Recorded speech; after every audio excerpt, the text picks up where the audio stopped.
it's all real kind of like theatrical. They do it, and like, you ruined it. You were over here trying to yuck them up over here. No, while I this mean dude's trying to do everybody. his- I mean everybody You're a talks bad and, person. and plays with it, but it was just I can't not. I just make don't think you jokes. appreciate this opportunity to Yeah, move I'm not a forward real in your Jedi. training. I was one of two people in the room that built the red sabers. So I was like, why don't you and me just kill everybody and take their sabers? Dude, if you would have brought me back a lightsaber, we would have immediately been. I'd be like, dude, he's not old anymore. I don't care what anybody says. He's the nicest dude I know. He's Like, not fat. Why is Nick sucking Carl's dick all the time now? What the fuck? Dude, yeah, I'm gonna just start calling you Carl too. Hey, Carl, thanks for this lightsaber, Carl. Yep. Dude, you said it. You said Carl. Yeah, it varies. Dude, My wife you don't calls even me know Carl who you once are in a anymore. while. I know. And she told us that you hate it. So I was like, fuck well. yeah, dude. Well, there's one other person that's called me Carl a couple times, and I've tried to correct her, but once she gets going, and that's Patrice, which I figured we'd give her a call today. Oh, word. Yeah. So let me see if I can get her.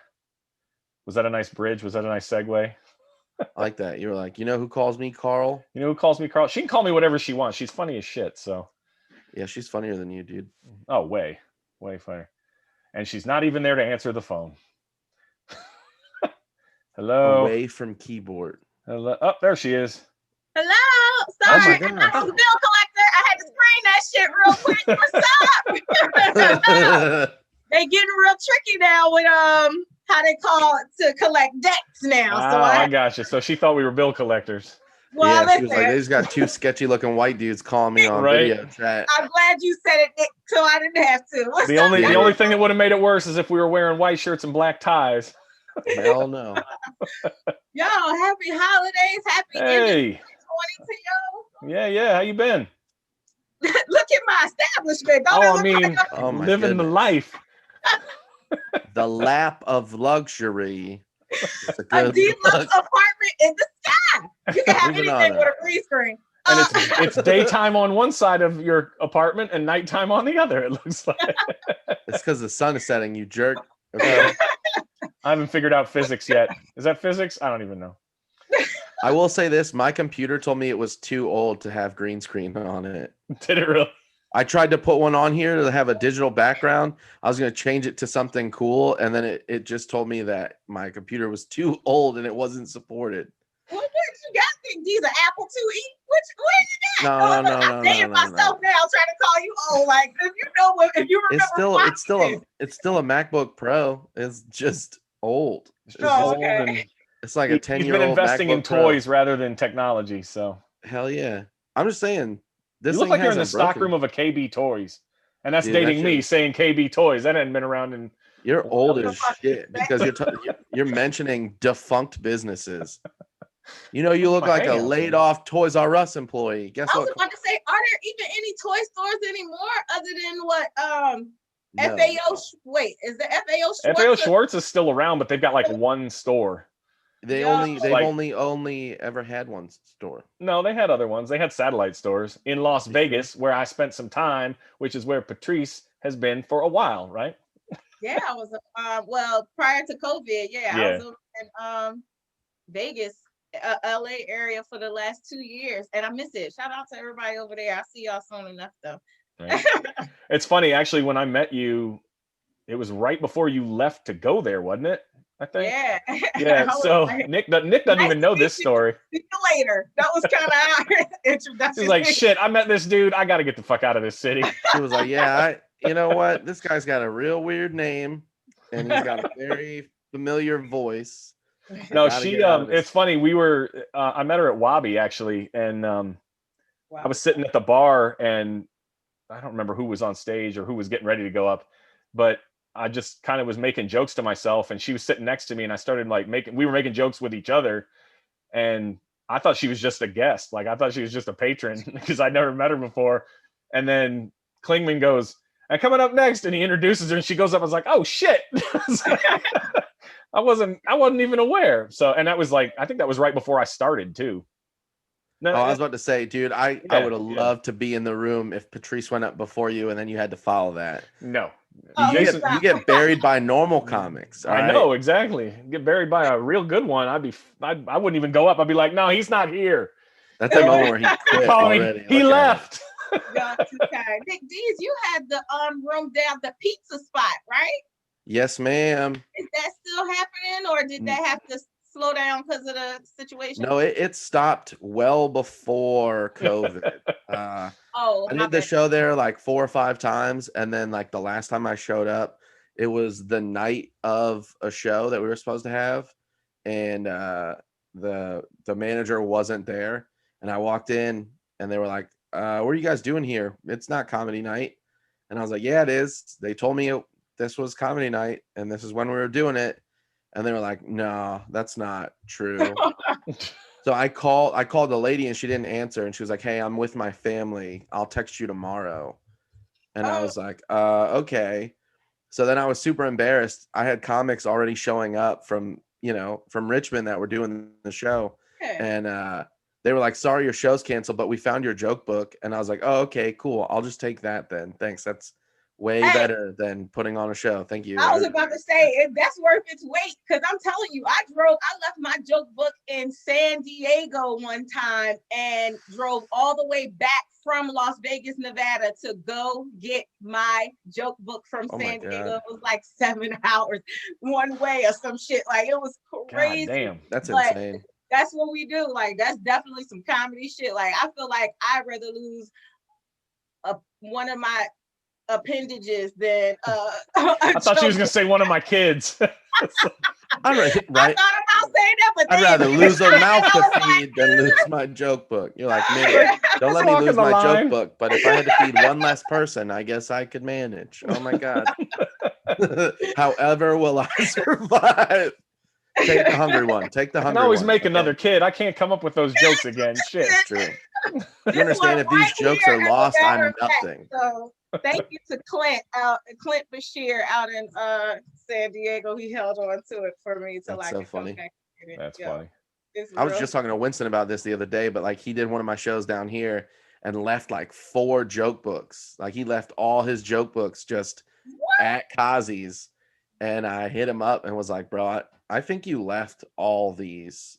And he was like, "Oh my God, please hold on to them." And like, a friend of his met me up at Kazi's, and I gave them to her. You're such a good guy, because I'm telling you, a lot of people would have tucked them motherfucking jokes, especially Winston got good jokes. Like, I feel like a lot of people would have stole them. I mean, that's that moment where you're like, "Holy shit, I just got the winning playbook." You're like, "Oh, fuck." Right. That moment where I just show up and I'm like, "I don't know if you guys know this, but I teach kids with autism." And they're like, "He's such a good guy." Wait, so Kazi's is still open? No, they've been closed for the whole time. I don't even know if they're going to open back up again, to be honest with you. Oh, man. It's the end of the goddamn world.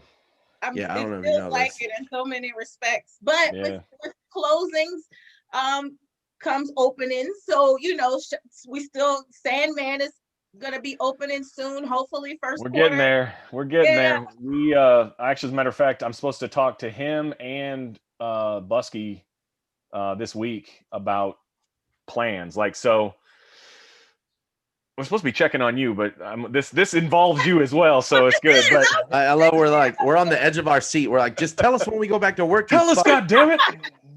I'm like, "Dude, you better get to fucking work. I know you've been on vacation, but you better go fucking talk to these people." I know. Dude, it's weird. Like I said, I don't vacation, so the fact that I was doing that and I wasn't thinking about, I mean, I wrote a bunch of shit while I was there, because I was like, putting my dumb, angry ass in the middle of the happiest place on earth is like right for comedy. So I wrote a bunch of shit from that. But no, so I'm supposed to talk to both of them this week. Sandman is going to be, I'm trying to work a deal with him to like do so the open mic is supposed to be every Sunday, but because he doesn't want to like book a headliner to come in if we're not 100% sure where we're at. Yeah. I'm trying to talk him into doing like a Thursday open mic and the Sunday open mic for the time being. Ooh. So that the staff there can also do a couple of soft openings rather than just one before they get a headliner in. Right. Because it's like a new place, new staff, new everything. So if we can do a couple soft openings first, it not only benefits him, but we can pretty much, put that peak amount of people in there, the most we can of comics, because there's so many people that just want to do mics. So right. Well, I mean, at least that way you can kind of get and started not freeze your ass off doing it. Yeah, well, you also get a chance to get started and get a footing in the neighborhood, pretty much. Yeah, exactly. So that's my plan with him. And then Busky, we've got a secret thing we're working on, kind of secret. I've mentioned it on here already, so it's not that secret. But dude, you're the whitest person I know. You're like, I've got information, and I'm gonna tell everyone. I'm putting it on the internet. All right, no, but so the thing with them is, because we can't do outdoors with Busky, with it being so fucking cold. We've got an indoor Carlton's space house that we have options to use, and it's huge. Like, we could fit double what we were doing the outdoor show indoors and space people 10 feet apart if we wanted. Like, that's how much space there is. But because it's an indoor space and it's that big, it's echoey. So we're trying to figure out a way to do the sound.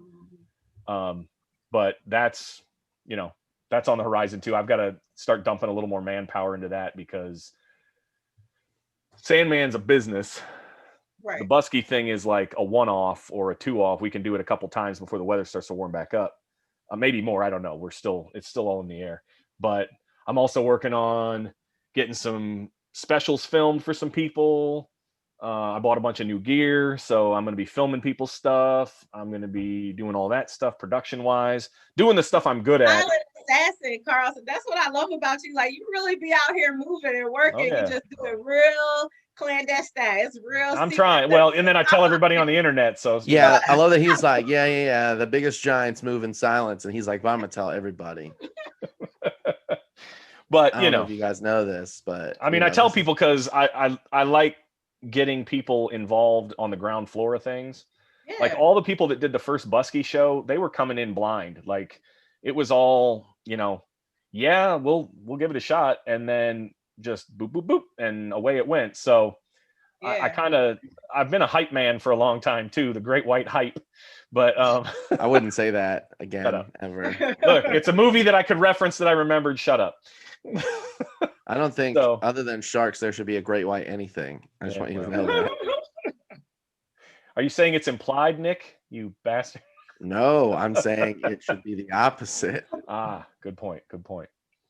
But yeah, so you're doing okay though without having a million shows to do? I've been pretty busy. I've been risking it all here and there. I mean, calculated risk. So I have been, outside quite a bit, but also taking the necessary precautions. I piggybacked off somebody else's negative test, like somebody that I knew had come in contact with someone who had COVID-19, and they got tested and it was negative. So I figured I was all right too. I didn't necessarily. I like that logic. I've used that a couple times. That's pretty sound. That's not how that works, Patrice. No, yes, it is. If they don't have it and I contacted them and then they contacted me. That's like going to a party. That is and a bunch of girls hanging out, and then one of those girls gets pregnant, and you go, I must be pregnant too. That's not how that works. No, it's actually not. It is the opposite. Everybody that didn't get pregnant, I'm assuming we're all in the same boat. That's not how that works. Well, listen, I haven't had any, Listen, I don't like the way Carlton's trying to mansplain pregnancy right now, so I think that's kind of fucked up. Right. Don't you dare begin to try to tell a woman how her body works. I didn't say pregnant. I was saying that's as no. You used an analogy. Shut up, Nick. Physically and if you came in contact with someone who has COVID-19 and you don't have it, and I came in contact with you, I don't have it. Yeah, Carlton. When was the last time you ever gave birth? You fuck. No comment. Not into a napkin. Like when it wasn't into a napkin or a sock. Ooh. Take that. How do you know my habits? Bitch. Because you probably share them with the internet just like you do everything else. I do have a high quality camera and everything. So CK Studios, everybody. Oh, why does this go off the rails so quickly every time? Why does that? Because it's easy. I'm gonna tell you who actually has a dope room. I'm probably go up in there tonight. Benny Blanco Perry has a Monday room. It's the Bryant Park Bar and Grill. Oh yeah. He messaged me like a while back, and I started seeing his open ads mic for it. in Richmond that actually pays comedians. They pay us every week when we go in there. I mean, it's an open mic and they pay.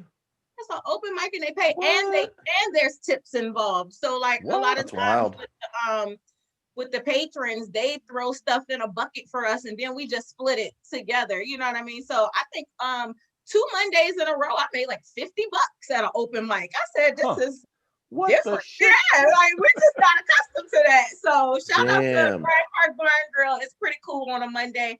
I may have to head up there for that then, if that's that's going on, because the wife's going to get her some kids of that Christmas money. If your name on Christmas money is gone. Oh yeah, dude. Gotta make some of that New Year's money now. Spent myself broke. Holy shit! But I did get Christmas money. That's like the one thing. Did you all buy any of the millionaire raffle tickets? You know how Virginia. Oh shit! No, I do. I usually do that every year. You gotta go get 1 or 2. Like I forgot all about that. I forget every year. I forget. Oh, that Patrice is like, let me put you on real quick. You gotta get 1 or 2, Carlton. So that way, if you win, Carlton, you can be like, listen, Patrice, just because you know what I mean. I just feel like if one of us win, we all win. All of a sudden, Carl's open mics start paying. I don't understand. That's what people say until they win, and then they be like, who's that one? Who's that Nick Deez guy? I never heard of him. What? Dude, I would be like, I don't fucking know that dude. That guy's made up. I wouldn't even. Dude, I would turn my back on myself so quick. If I made $1 million, I'd be like, I don't fucking. You guys could pay me to be somebody else. I don't give a shit. I don't give a fuck. I'll blow my nose with 20s just to say I did. Yep. It's like, and then wash them and use them. I would blow with singles. Bargains with God about all the great things I'm gonna do if you just let me hit the lottery, Lord. Let me tell you about all the great things I'm gonna help so many people. Top of that list, me. That's true. You know what they Haven't say? I suffered enough, Lord? The biggest change starts with self, and that's where I'm gonna start. You know. Exactly. I want to treat myself the way I want the world to treat me. Right. Yeah, you gotta. I want to be an example unto the world. Yeah. This is how you all should treat me. Why are you wearing all that Gucci? This is how I want the world to treat me. Could you imagine Carlton hosting a show in a Gucci tracksuit? Dude, if I was in Russia. Yes, Dude, I would laugh my fucking ass off. I really could see Carlton. I would fit in perfectly if I did that in Russia. Yes.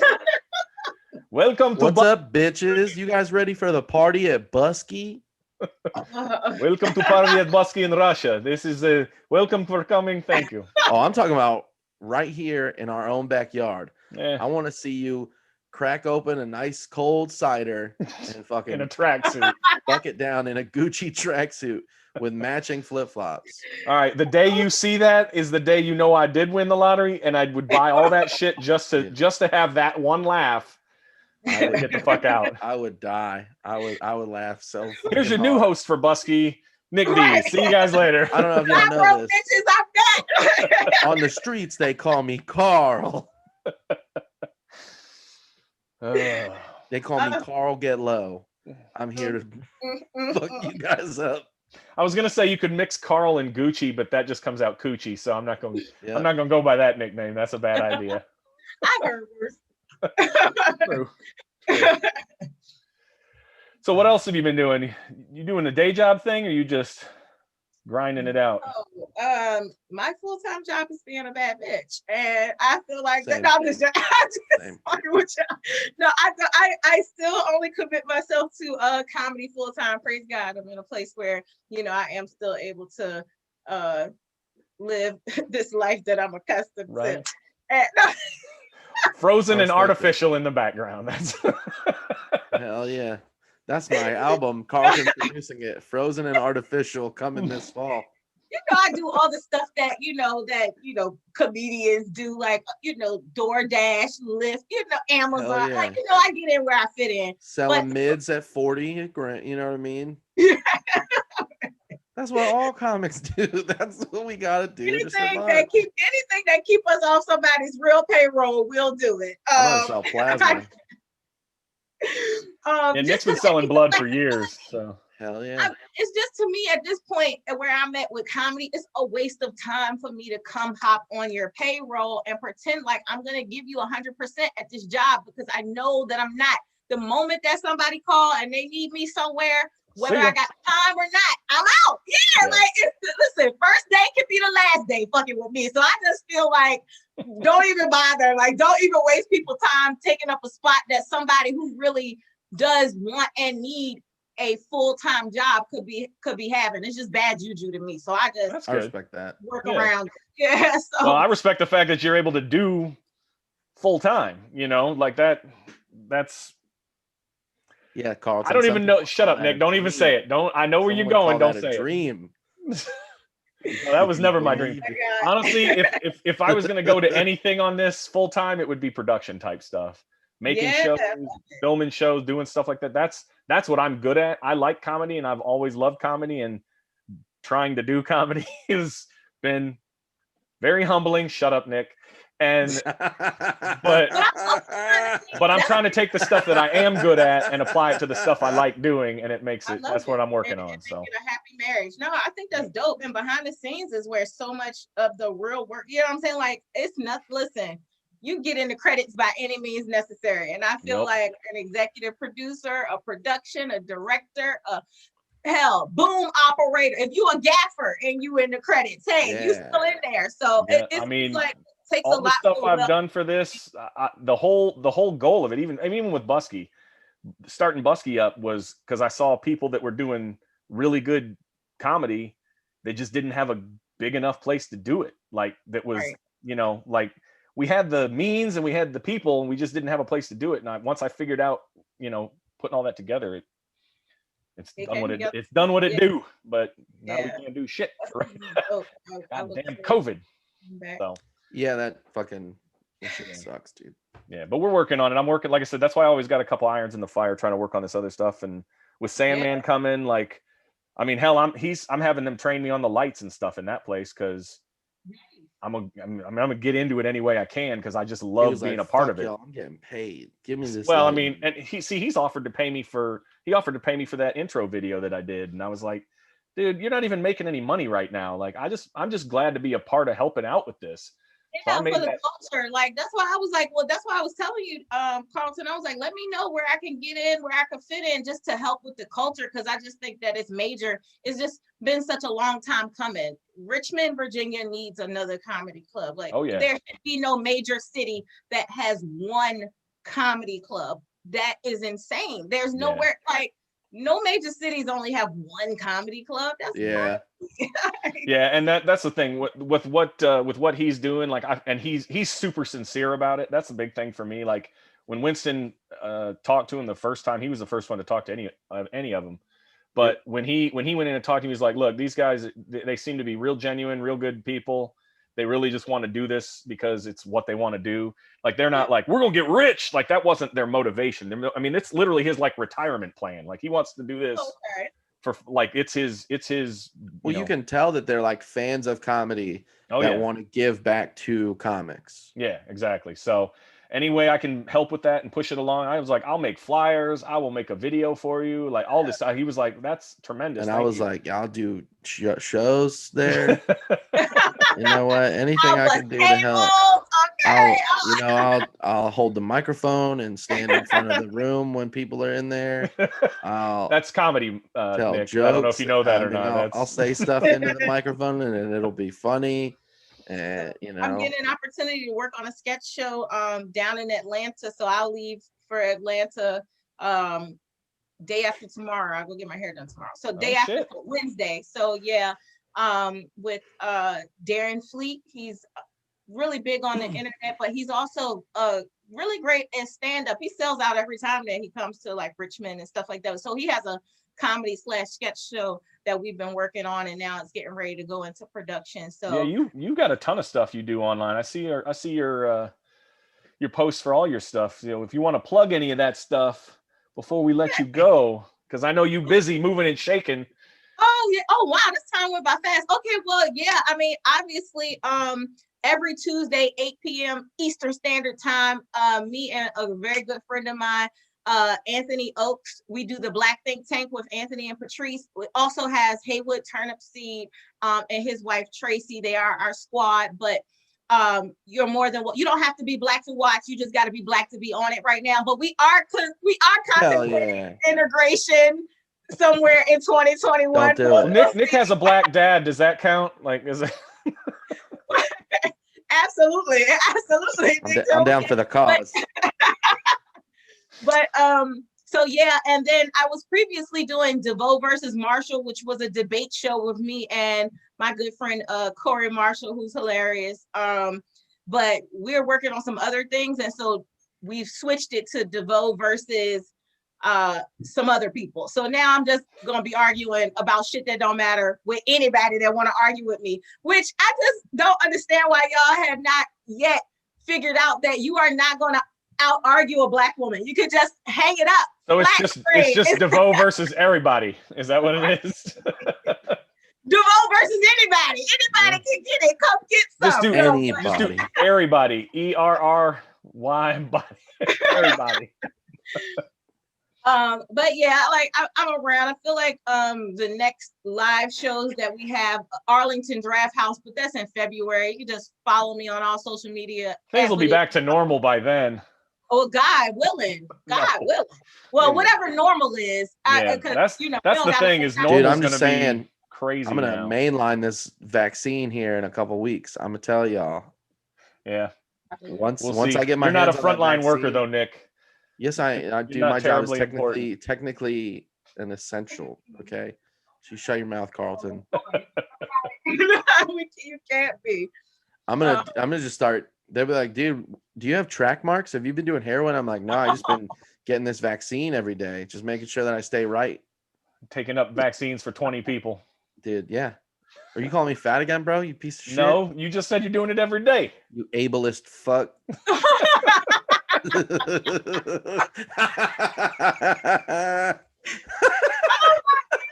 Everybody gets something these days. You're ableist. Oh God. So I'm looking for a new co-host, Patrice. If you're here's the thing. He was like, hey, I'm gonna do this thing. I know you were on here once and it was really fun having you on, but like, do you think you'd want to come back and then just take over because the other ginger quit? And I was like, yeah, dude, that's fine. I'll fill in. And he was like, do you want to fill in or stay? And then I was like, I'll stay. And then at a certain point, he was like, you sure you don't want to just fill in? And I was like, I kept giving him out. How do you invite me to a show and then be like, yeah, man, I think you're you know what? You had a good run. And I think it was a good time. I appreciate it. Pursuing other avenues. So I love how Ginger is nigger just with the words. The letters rearranged. Yeah. Here's the deal. I've thought about making that joke, but I was like, nah, I'm okay. I'll let somebody else. I did make that joke. I did make that joke once, but it's also a Tim Minchin joke, so you can never make it. Okay. See, I think it's way better when Patrice says it. Oh yeah, she can. No one's gonna. You can't fact check that one. That's my Ginger. You guys know this, but can't use that word. That's our word. And I say it. Yeah. But I love the Ginger. I swear, I really do. I don't know. They always are attracted to me. Not you guys, because I know y'all are happily married and things like that. But I feel like all the redhead boys. Why do you look around like someone was in the room? The redhead boys to the yard. I love them. They got so much flavor to me. I don't know. They're just not regular white boys to me. We don't have rhythm, but that is a discussion for another night because it is. I got so many stories about that. It would. Well, I'm glad you're doing okay, Patrice, and we just want to check on you in your penthouse in the sky. Thank you. I'm about to go get the maid to tidy up this place. I'm sorry, it's such a mess. I just Thanks for hanging out with the lowly people. No, stop. Thanks for having me.